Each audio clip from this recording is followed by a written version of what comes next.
Ya, puji Tuhan, saudara, selamat hari kenaikan Tuhan Yesus. Ya. Saudara, kita bangga. Kenapa saudara? Karena Yesus yang kita sembah, Yesus yang kita percaya, saudara, Ia tidak tetap di dalam kuburan. Ya. Saudara, Yesus yang kita yakini, ya, Dia adalah Yesus yang telah mengalahkan maut. Ya, 3 hari Dia di dalam perut bumi, lalu saudara, Dia bangkit, 40 hari Dia masih berada di bumi, dan habis itu Dia naik ke surga. Nah, inilah yang hari ini kita rayakan. Ya, jadi saudara, kita ibadah ini ada dasarnya. Ya, kita beribadah, kita memperingati tentang hari kenaikan Yesus, karena memang itu adalah sesuatu dasar. Saudara, kenaikan Yesus ke surga, saudara, itu bukan dongeng. Ini perlu diperhatikan. Ya, kenaikan Yesus ke surga tidak sama seperti dongeng-dongeng, ya, yang kita dengarkan di dalam cerita-cerita nenek moyang, ya, dari berbagai dunia suku bangsa. Saudara, kenaikan Yesus ke surga, ya, itu adalah benar-benar adalah sebuah fakta. Jadi ada satu pribadi pada 2000 tahun yang lalu, saudara, dia lahir ke dalam dunia, terus dia dibunuh mati, disalibkan mati, dikuburkan, baru dia naik ke surga. Nah saudara, yang kita percaya itu hari ini dia di sorga. Dia di sorga, Alkitab berkata dia duduk di sebelah kanan Allah Bapa. Ya. Jadi Yesus itu naik ke sorga, duduk di sebelah kanan Allah Bapa. Ya, saudara, dia sederajat dengan Allah. Ya, dia sederajat, dia duduk di sebelah kanan, bukan di belakang atau di bawah. Dia duduk di sebelah kanan. Artinya saudara, dia yang punya kuasa. Makanya ketika sebelum dia naik, dia berkata, pergilah, ya, ke seluruh dunia.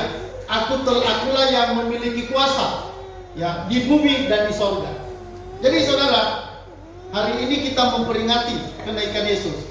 Mau katakan kita tidak memperingati hal ini karena sebuah dongeng atau sebuah cerita-cerita yang tidak jelas, tapi kita hari ini memperingati kenaikan Yesus itu karena merupakan sebuah fakta. Ya. Jadi ingat, kenaikan Yesus itu adalah fakta. Nah saudara, kita akan belajar saat ini judul firman Tuhan, kenaikan Yesus ke sorga merupakan dasar yang kuat untuk pengharapan kita ke sorga. Ya. Nah saudara, kita perlu keyakinan ini saudara. Kenaikan Yesus ke sorga merupakan dasar yang kuat untuk pengharapan kita ke sorga. Jadi saudara, kita itu bukan hanya berharap selamat di dunia ini, tapi saudara, kita berharap itu selamat sampai ke sorga. Ya. Jadi kita bukan hanya percaya keadaan kita akan diselamatkan dalam dunia ini, keadaan kita akan baik-baik saja dalam dunia ini. Tapi saudara, bukan hanya keselamatan seperti itu, tapi keselamatan yang kita harapkan, yang kita percaya, itu keselamatan kita sampai ke surga.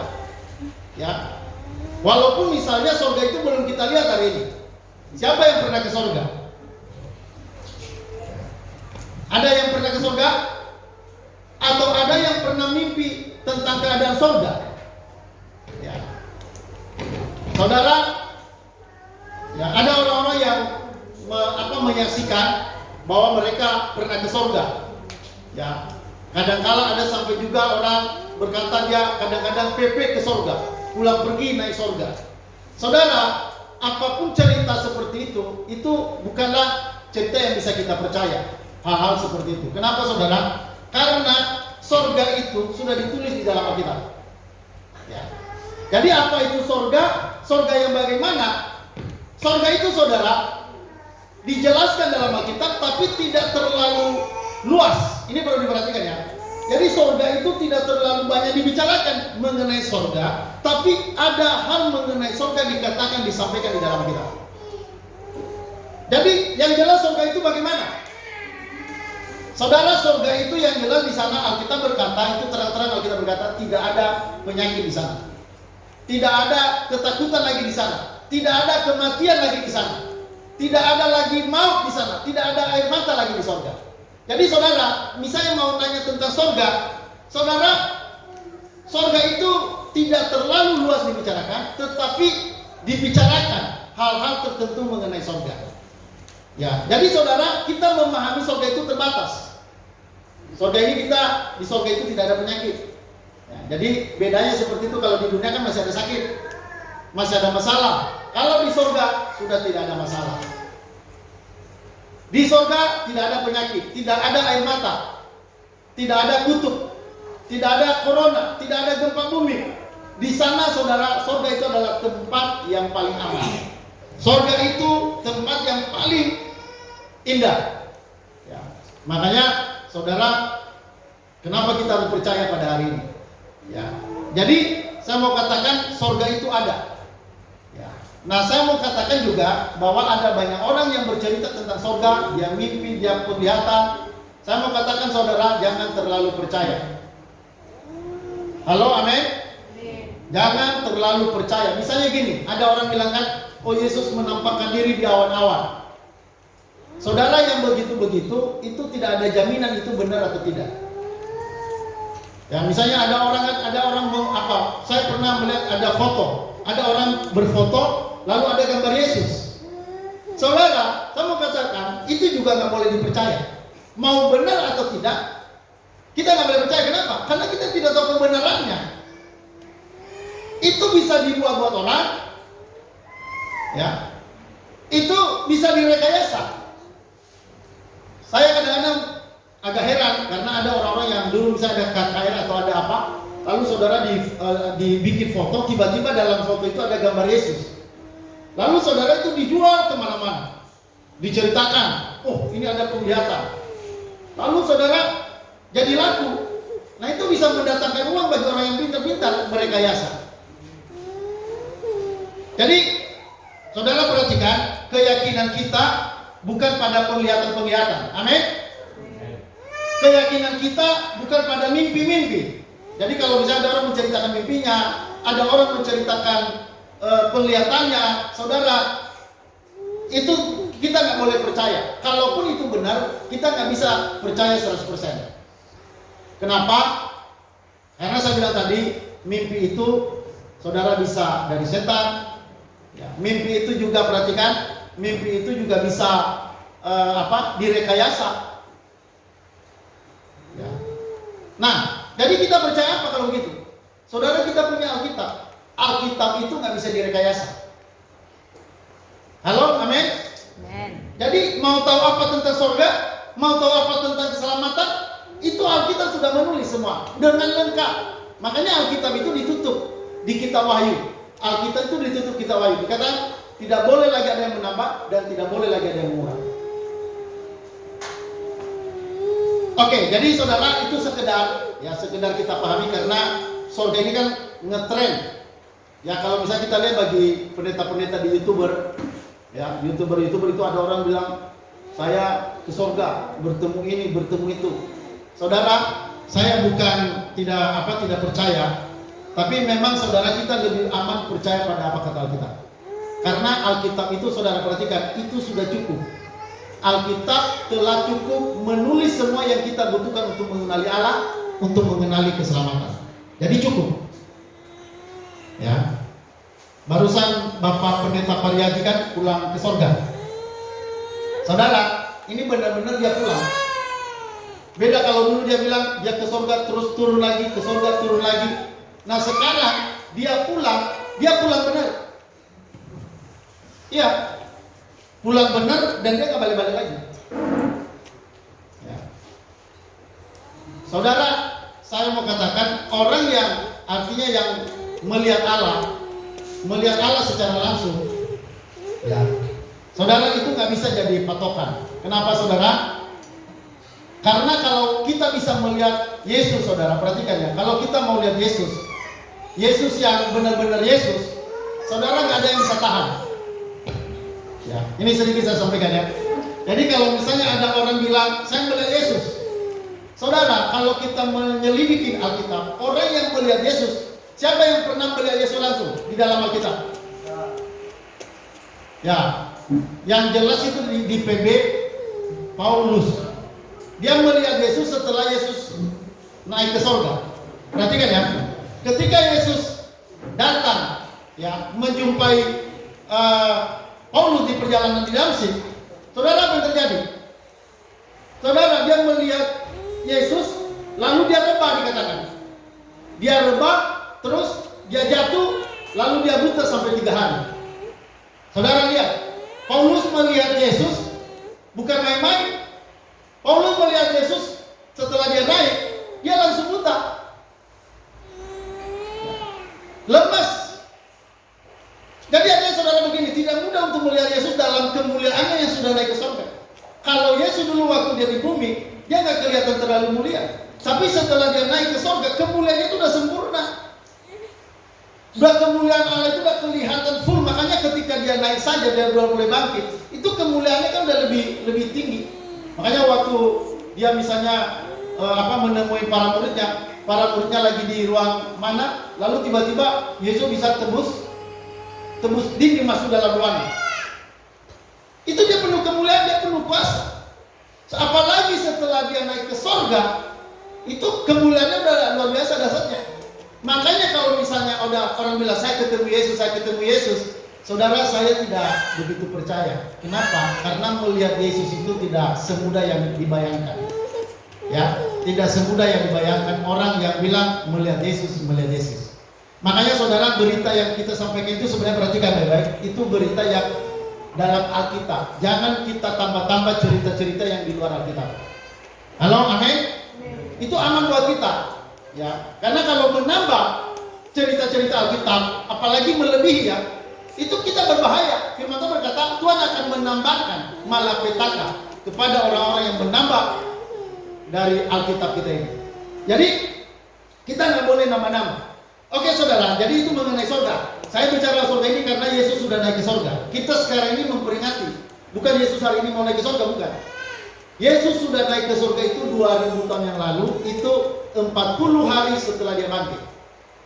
Ya, ini sudah terjadi. Ya. Oke, saudara, yang pertama perhatikan, kenaikan Yesus ke surga merupakan dasar yang kuat untuk pengharapan kita ke surga. Saudara, yang pertama, Yesus sebagai perintis jalan ke surga. Saudara,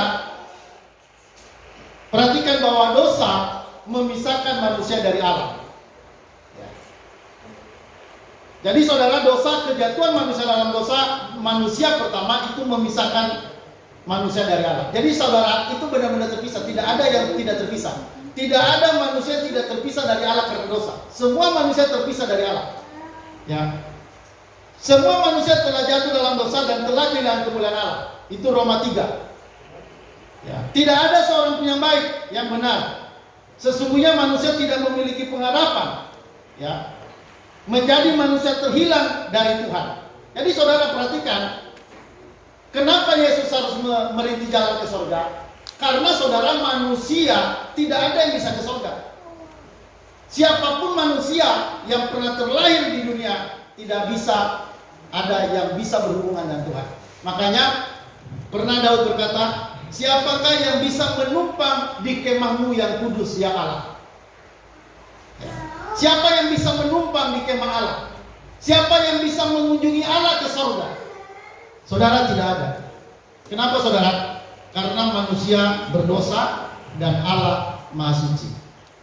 Allah Maha Suci, Maha Sempurna, tidak mungkin bisa ditemui oleh manusia. Maka pernah firman Tuhan berkata kepada Musa, barang siapa melihat aku, ia akan mati. Ya. Barang siapa melihat Allah yang kudus, ia akan mati. Makanya pernah Musa bilang begini, Tuhan tolong nyatakan dirimu pada saya. Lalu apa kata Tuhan? Ya, ingat, tidak ada seorang pun yang bisa melihat saya hidup. Tapi karena Musa meminta, lalu Tuhan bilang, oke, aku akan menampakkan diri kepadamu, tapi hanya bagian belakang itu punggung. Ya. Lalu saudara, hanya punggungnya aja yang diperlihatkan. Saudara, itu apa yang terjadi pada waktu itu? Terjadi gempa bumi, terjadi ada kilat menyambar, ada api menyambar pada waktu itu. Sampai orang Israel waktu itu bersembunyi. Mereka bersembunyi di gua. Mereka bilang, jangan ketemu Tuhan, jangan ketemu Allah. Karena saudara, siapa yang bertemu Allah itu langsung mati. Makanya siapa itu Abraham, ketika dia memberikan persembahan kepada malaikat yang datang ke rumah dia, ya, bertemu dengan dia, lalu saudara, habis dia memberikan persembahan, langsung hilang orang yang malaikat itu, saudara. Dan apa kata Abraham? Wah, dia bilang, aduh, aku ini mati karena aku sudah melihat Allah. Dia bilang dia pasti mati. Jadi orang bertemu Tuhan itu mati. Gak ada yang bisa menemui Allah. Kenapa? Karena Allah terlalu kudus. Jadi itu alasannya kenapa sampai Tuhan Yesus itu harus menjadi perintis jalan ke surga. Jadi saudara, surga itu tertutup buat kita. Tidak ada jalan bisa menuju surga, tidak ada.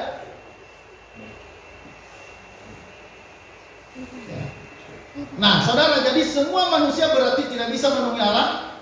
Berdoa juga nggak bisa, memberi persembahan juga nggak bisa. Ya, apapun yang dilakukan manusia untuk Allah itu tidak bisa diterima oleh Allah. Kenapa? Karena Allah itu terlalu kudus. Dia nggak bisa menerima persembahan yang cacat. Makanya perhatikan ya, kalau misalnya hati-hati dengan misalnya kita bilang mari kita memberi persembahan yang terbaik. Saudara, ketika kita bilang memberi persembahan yang terbaik, jangan salah pengertian. Memberi persembahan yang terbaik, saudara, kita nggak bisa. Ini harus perhatikan baik-baik. Makanya hati-hati kalau misalnya bilang mari kita memberi persembahan yang terbaik. Saudara, kita nggak bisa memberi persembahan yang terbaik. Makanya kita itu harus nempel sama Kristus. Makanya kita itu harus percaya pada Yesus. Saudara, persembahan kita tidak terbaik. Ya, persembahan kita itu hanya terbaik ketika Tuhan menyentuhnya. Ya, ketika kita melakukannya di dalam iman. Jadi kita perhatikan bahwa kita tidak bisa memberi persembahan yang terbaik. Termasuk misalnya, mari kita beri tepuk tangan yang terbaik. Kadang-kadang kalau misalnya song leader kan bilang, ayo saudara-saudara, mari beri tepuk tangan yang terbaik. Kadang-kadang saya berpikir, gimana memberi tepuk tangan yang terbaik? Ada yang bisa memberi tepuk tangan yang terbaik pada Tuhan? Jadi maksud saya, hati-hati, kita jangan salah pengertian. Jangan berpikir saudara bisa memberi yang terbaik pada Tuhan. Tidak. Saudara, kita itu hanya karena anugerah. Jadi kita diterima oleh Allah. Amin saudara. Jadi itu harus memahami itu. Jadi jangan berpikir bahwa kita bisa memberi yang terbaik pada Tuhan. Ya. Jadi yang terbaik itu hanya Allah saja. Dan karena kita di dalam Allah lah, karena kita di dalam Yesus lah, maka kita menjadi diterima oleh Allah. Jadi kita menjadi persembahan yang terbaik. Tapi bukan kitanya, Kristus yang di dalam kita yang menjadikan itu jadi baik. Ya. Yang menjadikan persembahan kita benar, yang menjadikan hidup kita benar bukan karena kita, tapi karena Kristus yang di dalam kita. Maka kita itu harus bersandar pada iman pada Yesus. Oke saudara, jadi perhatikan, karena dosa sudah menutup jalan ke sorga, tidak ada orang yang bisa menemui Allah di sorga, tidak ada manusia yang bisa berhubungan dengan Allah, maka saudara, ya perhatikan, Allah punya rencana. Nah ini yang perhatikan ya. Jadi Allah punya rencana yang besar, dan rencana itu adalah rencana penyelamatan. Ini yang perlu diperhatikan, saudara. Allah itu Allah yang punya rencana. Ini perlu diperhatikan baik. Allah itu memang besar. Dia bisa menciptakan langit dan bumi. Dia bisa menciptakan pulau-pulau. Dia memberikan batas-batas lautan. Dia memberikan batas-batas gunung dan sebagainya. Allah melakukan itu semua. Tapi saya mau katakan, ada rencana Allah yang lebih besar dari itu. Ya, Allah yang menciptakan alam semesta ini, galaksi, matahari, ribuan bintang, ribuan matahari, semua Allah yang menciptakan itu. Tapi saudara, saya mau katakan ada rencana Allah yang besar, lebih besar dari semua ciptaannya yang lain, dan itu adalah rencana keselamatan. Kalau misalnya ditanya kita saudara, apakah karya Allah itu? Ya, apakah karya Allah itu? Apa saja yang menjadi karya Allah itu? Coba saudara pikirkan kira-kira apa aja karya Allah itu. Saudara perhatikan, karya Allah itu dibagi 4. Pertama, Allah menciptakan. Itu yang pertama. Allah menciptakan dunia, menciptakan. Jadi Allah berkarya pertama menciptakan. Baru yang kedua, Allah memelihara. Ini karya Allah juga. Jadi Allah udah menciptakan, lalu dia nggak lepas begitu, dia pelihara. Makanya kalau kita lihat sekarang, bumi masih terpelihara. Itu karya siapa? Itu bukan karya Joko. Ya, itu bukan karya Tommy, tapi itu karya Allah. Allah yang memelihara alam semesta ini. Yang ketiga, perhatian karya Allah yang perlu Anda perhatikan. Karya Allah yang besar yang ketiga, yaitu karya penyelamatan. Untuk karya penyelamatan ini, dia harus turun dari sorga. Allah dari sorga turun ke dalam dunia. Dan di situ dia menjadi manusia. Ini karya keselamatan. Ini karya yang ketiga. Dan ini karya yang sangat besar. Dan satu lagi saudara perhatikan karya Allah. Satu lagi yang paling saudara perlu perhatikan, yaitu karya Allah yang keempat adalah penghakiman. Halo, amin? Amin. Penghakiman. Saudara, akan ada penghakiman. Dia akan datang dan dia akan menghakimi orang yang mati dan yang hidup. Jadi itu karya Allah. Jadi kalau melihat karya Allah itu bisa dibagi dalam 4 bagian itu. Ya. Dan satu lagi karya yang kita tunggu-tunggu adalah karya penghakiman. Bagi orang percaya, penghakiman sudah tidak berlaku. Tetap dihakimi, tapi saudara tidak ada penghakiman bagi kita lagi. Karena kita dihakimi di dalam Kristus. Dalam Kristus kita sudah diselamatkan. Nah ini saudara yang perlu kita percaya. Nah saudara, mari kita lihat, perhatikan dalam Ibrani pasal 6 ayat 19 sampai 20. Saudara, pengharapan itu merupakan saudara sesuatu yang yang kuat dalam diri orang percaya karena kenaikan Yesus. Ibrani 6 ayat 19 sampai 20, saya baca. Pengharapan itu adalah saul yang kuat dan aman bagi jiwa kita, yang telah dilakukan sampai ke belakang tabir. Yesus telah masuk sebagai perintis bagi kita ketika ia menurut peraturan Melkisedek menjadi imam besar sampai selama-lamanya. Jadi perhatikan di sini saudara, pengharapan itu adalah saul yang kuat dan aman bagi jiwa kita, yang telah dilakukan sampai ke belakang tabir, di mana Yesus telah masuk sebagai perintis bagi kita. Masuk ke mana? Masuk ke surga. Saudara, dia sudah masuk ke surga. Itu dia masuk ke surga itu dalam keadaan apa? Ingat, Tuhan itu ada 2 hakikat. Yesus itu ada 2 hakikat. Hakikat kealahan dan hakikat kemanusiaan. Saudara, dia naik ke surga itu dalam keadaannya sebagai manusia dan Allah. Jadi saudara, dengan dia naik ke surga sebagai manusia, dialah yang merintis jalan ke surga itu.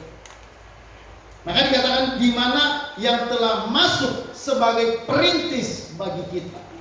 Saudara, dia merintis jalan bagi kita untuk apa? Untuk bisa masuk sampai ke sana. Ya, Daud pernah bertanya, siapakah yang bisa masuk ke tempatmu yang kudus? Siapakah yang bisa menumpang di kemahmu? Ya Allah. Saudara, nggak ada yang bisa. Tetapi bagaimana supaya bisa? Saudara, Yesus telah melakukan hal itu. Nah ini yang saya bilang tadi, itu rencana Allah. Ya, itu rencana Allah yang terbesar. Saudara, untuk keselamatan ini nggak mungkin ada manusia yang bisa merencanakan. Nggak mungkin ada manusia yang bisa membuat ide untuk keselamatan. Saudara, saya mau katakan keselamatan itu bukan rencana manusia, tapi ini adalah rencana Allah yang besar. Ya. Nah, bagaimana dia bisa merintis ke sana? Saudara, dia harus turun ke dalam dunia, baru dia mati, baru dia bangkit, baru naik ke surga. Saudara, itu siklusnya begitu. Dia datang dari surga, Allah yang jadi manusia, baru saudara dia mati. Mati untuk apa saudara? Untuk membayar segala dosa. Dia bayar segala dosa. Makanya saudara, perhatikan baik-baik siapapun saudara. Kalau kau bilang saya percaya pada Yesus, saya mau katakan dosamu sudah dibayar. Bagaimana saudara tahu? Saudara, kita tahu dari Alkitab. Kenapa? Karena Yesus mati untuk membayar dosa-dosa. Siapapun saudara, saya mau katakan seberapapun besar dosamu, kalau kau adalah orang percaya pada Yesus, semua dosamu, dosa dulu, dosa sekarang, dosa yang akan datang, sebesar apapun itu sudah ditanggung oleh Yesus. Ya. Saudara, dia sudah membayar segala dosa. Baru saudara kebangkitannya. Apa maksud kebangkitan? Itu artinya dia sudah mengalahkan dosa itu. Makanya hari ketiga bangkit artinya dosa tidak bisa menahan. Karena penyebab kematian, perhatikan saudara, penyebab kematian adalah dosa. Ya, kebinasaan itu disebabkan dosa. Nah, kebangkitan Yesus membuktikan dosa sudah dikalahkan. Dosa sudah dipatahkan. Maka bagi orang percaya, itu dosa benar-benar sudah dihancurkan. Tidak ada lagi kuasa dosa yang bisa menghalangi kita untuk diselamatkan, tidak ada. Jadi saudara, yang perlu diperhatikan bahwa Kristus saudara sudah menjadi perintis bagi kita. Makanya sebelum dia naik ke surga, pernah saudara dengarkan? Ya, tanya apa Yesus bilang kepada para muridnya? Ya, jangan gelisah hatimu. Ya, percayalah kepada Allah, percaya juga kepada Aku. Ya, Aku pergi kepada Bapa untuk menyediakan tempat bagimu. Ya, jadi saudara, dia merintis jalan ke surga. Dia membuka jalan bagi kita ke surga. Dia membuka pintu bagi kita ke surga. Jadi bagi orang yang percaya di dalam Yesus, saudara, surga itu sudah terbuka. Ya, surga sudah terbuka bagi orang percaya. Dia sudah punya jalan menuju ke surga. Makanya Yesus pernah berkata, tidak ada, Aku adalah jalan, kebenaran dan hidup. Tidak ada seorang pun yang dapat datang kepada Bapa kalau tidak melalui Aku. Jadi saudara perhatikan bahwa Yesus adalah perintis jalan keselamatan bagi kita. Yesus adalah perintis jalan ke surga bagi kita. Oke, lanjut saudara, yang kedua yang perlu kita perhatikan. Pertama tadi Yesus sebagai perintis jalan ke surga.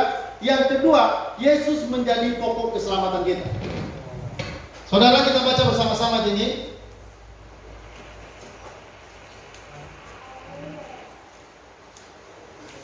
Kita baca sama-sama Ibrani pasal 5 ayat 8 sampai 9. Boleh saudara lihat ke depan saja. 1, 2, 3. Dan sekalipun ia adalah anak, ia telah belajar menjadi taat dari apa yang telah dideritanya. Sesudah ia mencapai kesempurnaannya, ia menjadi pokok keselamatan yang abadi bagi semua orang yang taat kepadanya.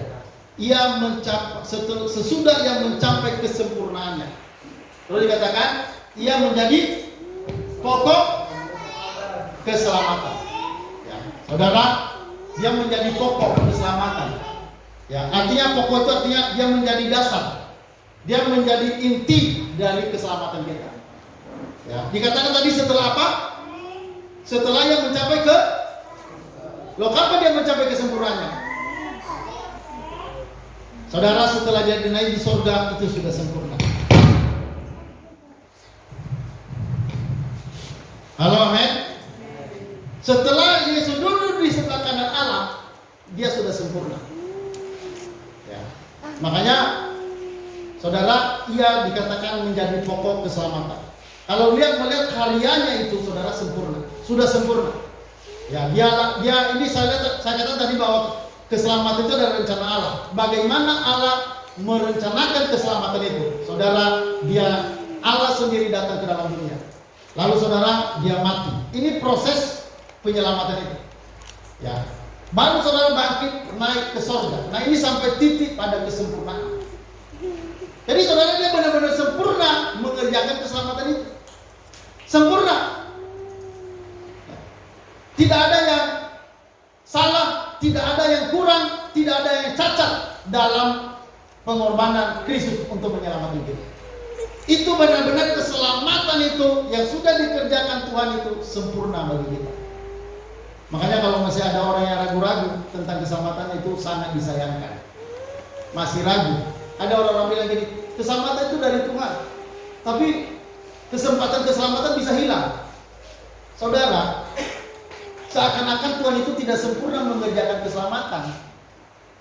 Saudara semua katakan, keselamatan yang dikerjakan Allah sempurna. Maka karena sempurna penyelamatan itu, apa yang perlu kita ragukan? Apa yang perlu kita bimbangkan tentang keselamatan kita? Kau udah sempurna pekerjaan itu. Ya, waktu dia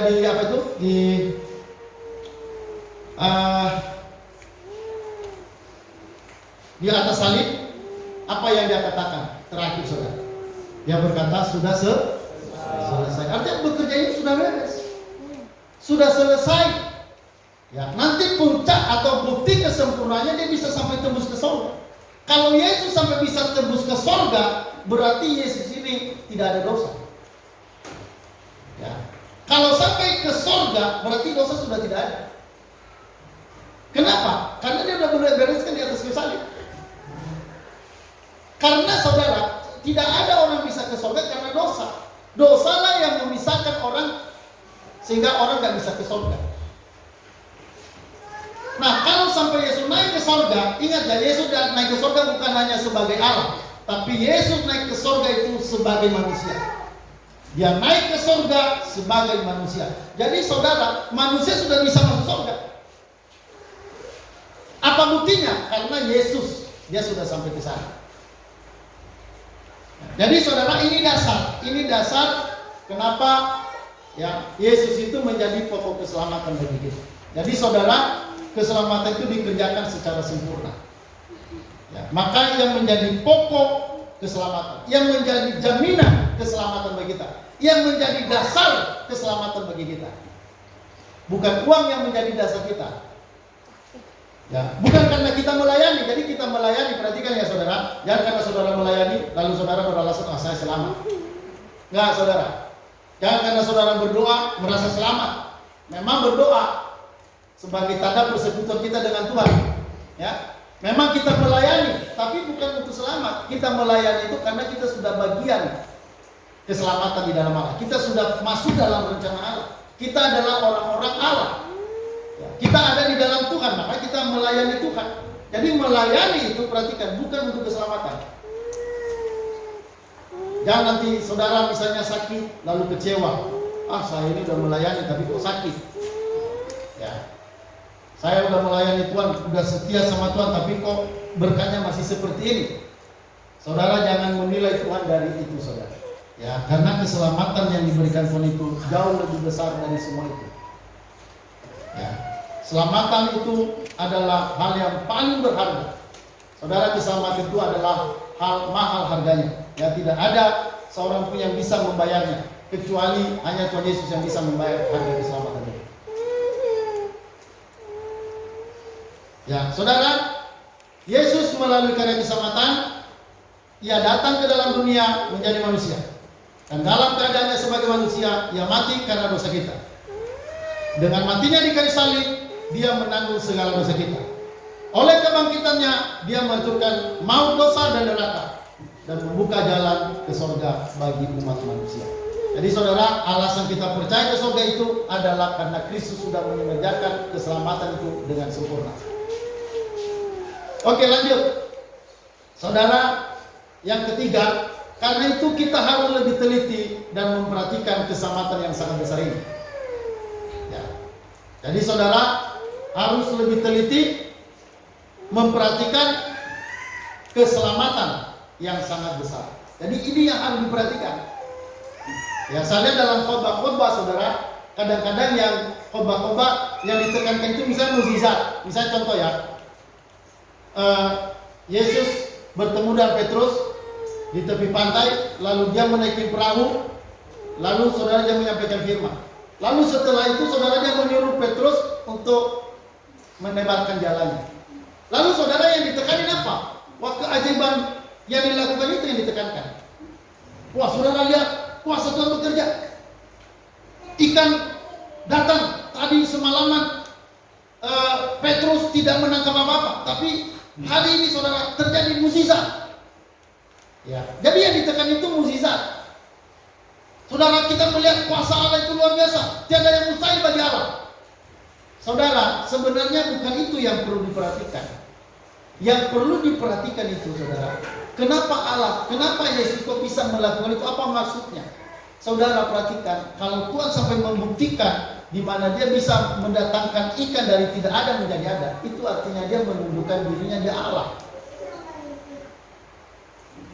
Ya, jadi bukan kepada mukjizatnya, tapi kepada buktinya. Itu menunjukkan apa? Itu menunjukkan kealahannya. Nggak mungkin kalau dia hanya manusia biasa. Perhatikan saudara, nggak mungkin kalau Yesus itu hanya manusia biasa, tiba-tiba dia bilang sama Petrus, tebakkan jalanmu, lalu jalannya penuh. Nggak mungkin. Itu nggak ada orang yang bisa begitu. Ya, nggak ada manusia yang bisa melakukan itu. Saudara, jadi perbuatan-perbuatan yang dilakukan oleh Yesus itu bukan tujuannya pada mukjizat itu, tapi tujuannya untuk mengenali bahwa Yesus itu adalah Allah.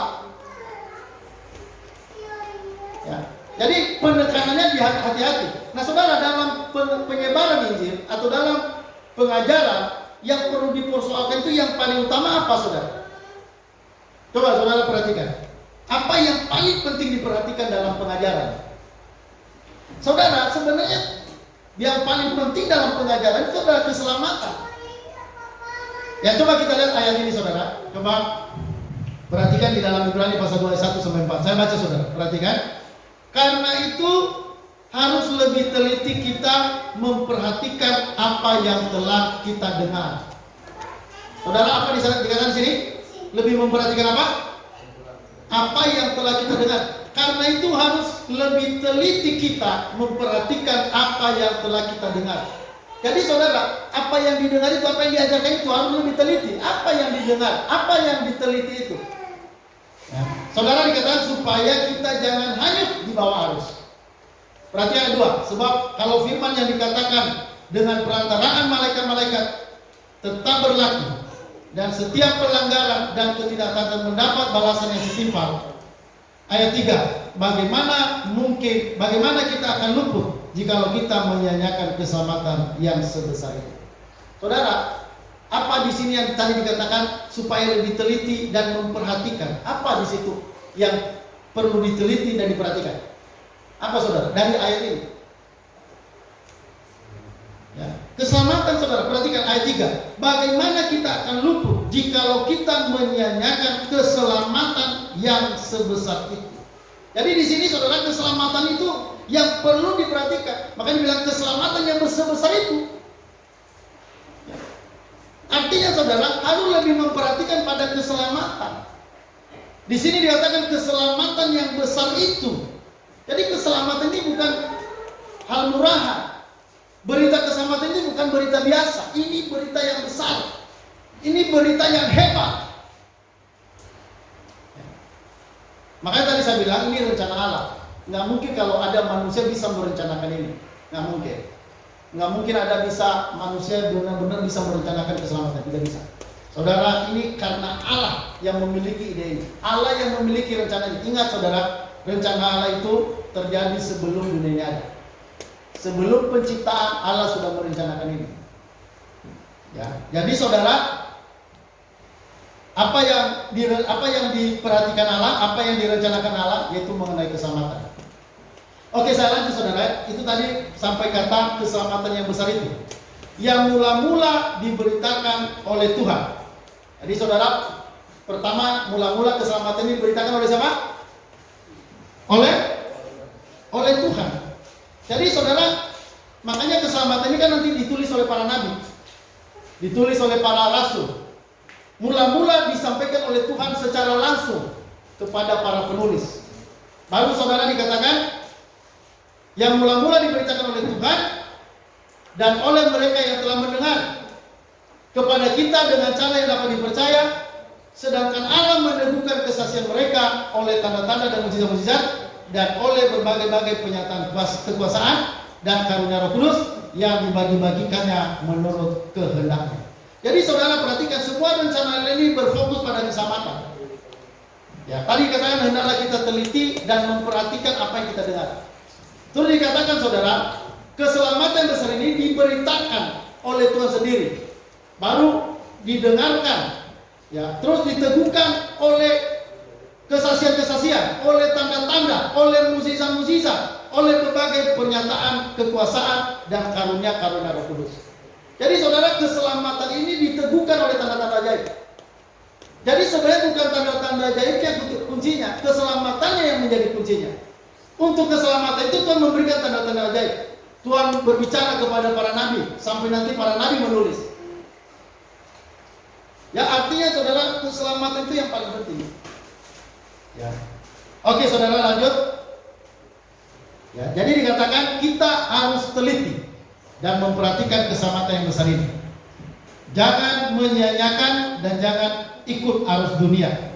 Ya, tadi kan dikatakan di ayat ini, karena itu harus lebih teliti. Kita memperhatikan apa yang telah kita dengar, supaya kita jangan hanya hanyut di bawah arus. Jadi jangan sampai ikut arus dunia. Orang dunia, saudara, mereka heboh cari uang. Orang dunia mereka heboh cari popularitas. Orang dunia cari kesenangan dunia, tapi anak Tuhan tidak. Ya, jangan sampai ikut arus dunia. Jangan menyanyiakan dan jangan ikut arus dunia. Kenapa, saudara? Karena keselamatan itu adalah fakta. Ya, ingat tadi diteguhkan oleh tanda-tanda, oleh mukjizat, oleh pernyataan-pernyataan, oleh para nabi, oleh para rasul, menyampaikan, membicarakan semua tentang pokok keselamatan ini. Ya, karena keselamatan adalah fakta. Saudara ingat, keselamatan itu ketika Yesus naik ke surga itu disaksikan oleh mata. Yesus waktu naik ke surga itu bukan malam hari. Ya, saudara, Yesus waktu ke surga itu dia di ruang terbuka, bukan di dalam ruangan ya. Karena kalau misalnya Yesus naik ke surga waktu di dalam ruangan, dia bisa kejedut plafon. Saudara, dia keluar, lalu saudara disaksikan oleh para muridnya. Dia naik ke surga pada siang hari. Itu lalu dikatakan lalu awan menutup. Ya, awan menutup dia. Sehingga dia sudah tidak kelihatan lagi. Jadi saudara, ketika Yesus naik ke surga itu dilihat. Itu fakta. Ya. Kenaikannya fakta. Jadi dilihat, disaksikan oleh orang, dilihat oleh mata. Maka saudara, artinya tidak perlu meragukan keselamatan yang sudah dikerjakan oleh Yesus. Nah, yang keempat, kita harus punya keberanian penuh pada keselamatan pada hari penghakiman. Saudara, keselamatan kita, ingat ya, bukan hanya di dunia, tapi keselamatan kita itu sampai hari penghakiman. Saudara harus berani percaya sampai pada hari penghakiman bahwa saudara diselamatkan di dalam Tuhan. Ya. Coba kita baca 1 Yohanes 4:17. Kita baca sama-sama. Ayat 17 sampai ayat 18, 1 dan 3. Dalam hal inilah kasih Allah sempurna di dalam kita, yaitu kalau kita mempunyai kebenaran percaya pada hari penghakiman, karena sama seperti Dia kita juga ada dalam dunia ini.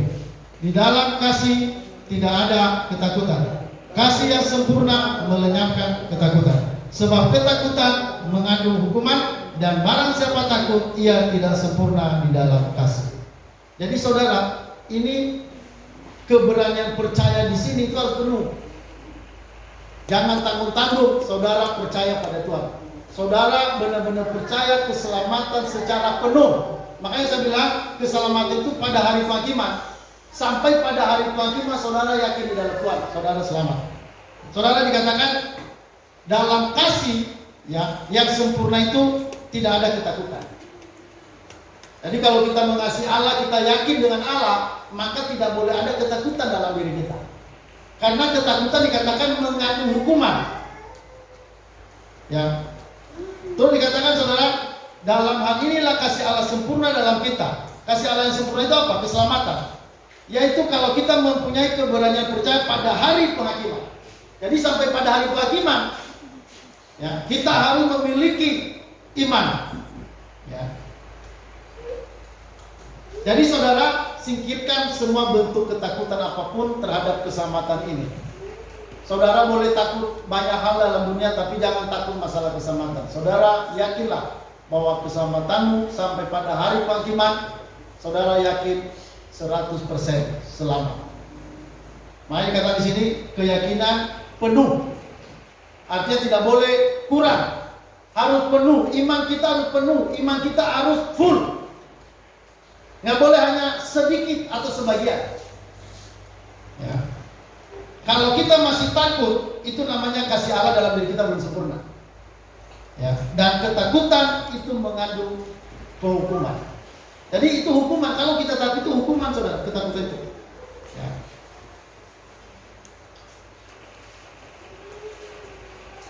Nah, saudara, kita perhatikan lagi kasih Allah yang sempurna dalam kita itu kalau tidak ada ketakutan dalam diri kita.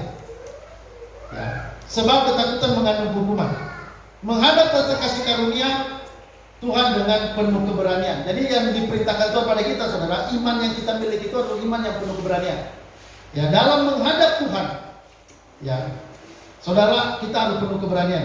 Ini di dalam Ibrani pasal 4:16. Saya baca. Sebab itu marilah kita dengan penuh keberanian menghampiri tata kasih karunia, supaya kita menerima rahmat dan menemukan kasih karunia untuk mendapat pertolongan kita pada waktunya. Jadi saudara-saudara, oleh darah Yesus kita sekarang penuh keberanian dapat masuk ke dalam tempat kudus. Jadi keberanian iman ini itu keberanian yang penuh, iman yang penuh. Jadi kalau saudara ragu-ragu, wah itu akan saudara nanti menjadi orang Kristen yang lemah. Saudara yakin penuh dalam Kristus saudara diselamatkan. Kenapa? Karena Tuhan sudah mengerjakan secara sempurna keselamatan itu bagi kita. Ya.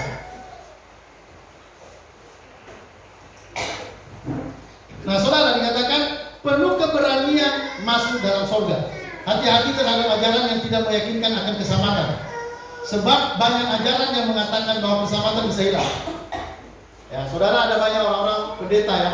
Saudara, saya melihat ada pecah doktrin tentang keselamatan ini, saudara. Ada orang, perhatikan, ada orang percaya sekali selamat tetap selamat.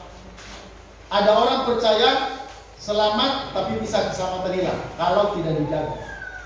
Saudara percaya mana? Jadi saudara, ada dua pemahaman konsep keselamatan dalam Kristen. Ya, dalam hal kepastian keselamatan.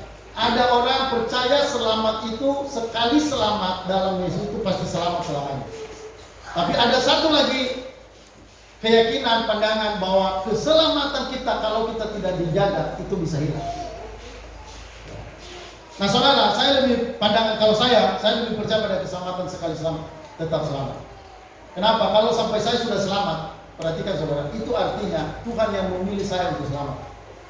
Dan kalau Allah yang milih saya untuk selamat, tidak mungkin Allah gagal untuk menyelamatkan saya. Maka saya percaya bahwa keselamatan itu tetap tidak akan bisa hilang. Jadi ada dua pandangan tadi, tinggal saudara pilih mana, pandangan mana. Saudara, keselamatan itu tidak bisa hilang atau keselamatan itu bisa hilang. Saudara, ini tidak ada pemaksaan. Ada orang percaya keselamatannya bisa hilang, ya oke, silakan. Tapi ada orang percaya keselamatannya tidak bisa hilang. Kalau pandangan saya berada pada posisi keselamatan tidak bisa hilang. Kenapa? Itu tadi, karena yang menetapkan keselamatan, yang memilih saya untuk selamat, yang membayar keselamatan saya, yang menjaga keselamatan saya adalah Yesus, bukan saya. Saya hanya percaya. Jadi saya memilih untuk percaya penuh. Makanya dikatakan di sini penuh keberanian masuk ke dalam surga. Ya, ajaran yang seperti ini, saudara, memberikan benih keraguan dalam diri orang sehingga banyak orang meragukan keselamatan. Jadi kalau misalnya saya punya dosen teologi, dia bilang, saudara, dia punya pemahaman hingga hari ini. Dia bilang gini, keselamatan itu dari Allah. Dia bilang pasti tidak hilang. Itu pernyataannya begitu. Keselamatan dari Allah pasti tidak hilang. Tapi masih ada tetapi kesempatan untuk selamat bisa hilang. Saudara, itu sebenarnya pernyataan kedua itu menggugurkan pernyataan pertama. Ya. Kalau misalnya bilang keselamatan tidak bisa hilang, tapi ditambahkan dengan tetapi kesempatan selamat bisa hilang. Saudara, pernyataan kedua menggugurkan pernyataan pertama. Sebenarnya pernyataannya itu kalau disikat keselamatan itu bisa hilang.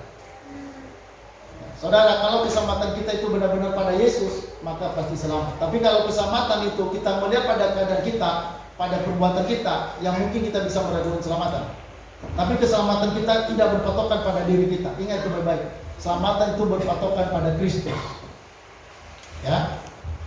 Jadi saudara, dikatakan di sini punya keberanian penuh. Ya, Marilah kita menghadap tata kasih karunia dengan keberanian penuh. Jadi jangan tanggung-tanggung keberaniannya. Saudara, hal ini nggak boleh Anda lepaskan keyakinan seperti ini.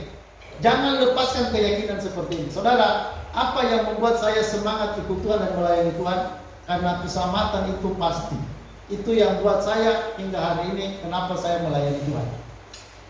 Karena saya yakin kalau saya mati, saudara, keselamatan saya pasti. Saya akan tinggal bersama dengan Tuhan Yesus selamanya dalam surga. Maka karena itu saudara, karena iman seperti itu, saya sungguh-sungguh melayani Tuhan. Bukan saya semakin berontak, bukan saya semakin jauh dari Tuhan, bukan. Iman yang meyakini keselamatan itu membuat orang akan lebih sungguh-sungguh melayani Tuhan. Halo, amin.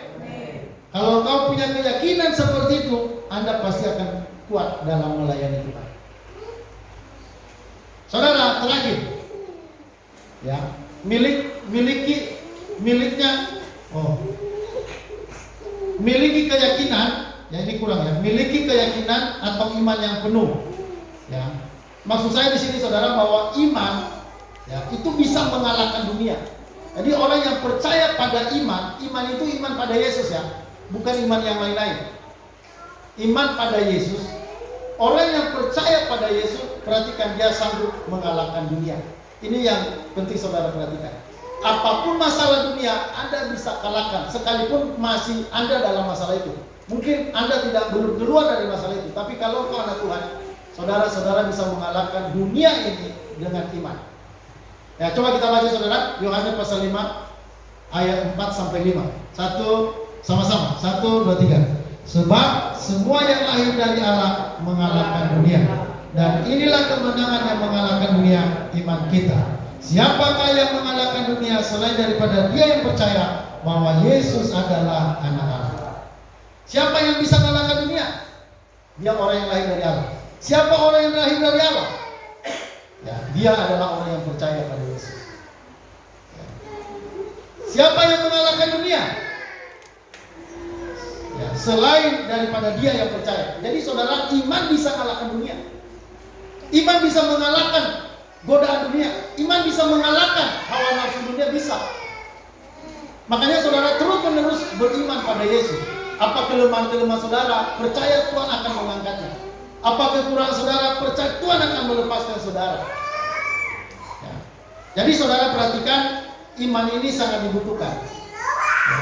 Iman yang dimaksud adalah iman yang mengalahkan dunia. Iman apa itu? Iman yang percaya pada Yesus. Iman yang percaya pada Yesus itu adalah iman yang mampu mengalahkan dunia, yang mampu memenangkan masa depan. Ya, iman itu mampu mengalahkan iblis. Iman mampu mengalahkan segala bentuk persoalan. Jadi saudara, di sini kita bisa belajar bahwa keselamatan itu, ya, sesuatu yang merupakan pengharapan yang pasti, ya, dan kenaikan Yesus ke surga itu merupakan dasar bagi pengharapan kita, ya. Pengharapan kita, ya, itu adalah kepada Kristus yang telah naik ke surga. Oke, itu aja. Mari kita bernyanyi.